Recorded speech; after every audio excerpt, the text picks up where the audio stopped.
काण्ड भन्दा पनि यस्तो हुन्छ बेला बेला काण्ड आउने यस्तो म चाहिँ काण्डमा म फस्न चाहदिनँ हैन मलाई त अब सबैले एउटै मात्रै काण्ड आउनु बाँकी थियो अब त सक्यो नआउने भयो भन्ने जस्तो कुन काण्ड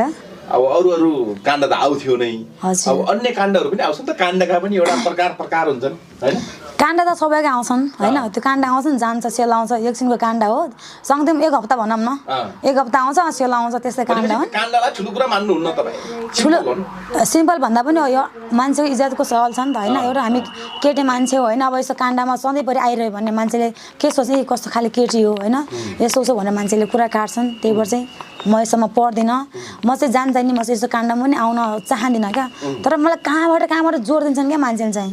त्यही भएर चाहिँ यस्तो भएको होइन कसैले नराम्रो नसोच्दिनु होला भन्न चाहन्छु अनि अब तपाईको हुनेवाला श्रीमान कस्तो प्रति अब हजुर रिलेसनमा हुनुहुन्छ नि त तपाईँ रिलेसनको मतलब नै हुनेवाला श्रीमान नै भन्न मिल्दैन अब भन्नु न भन्नु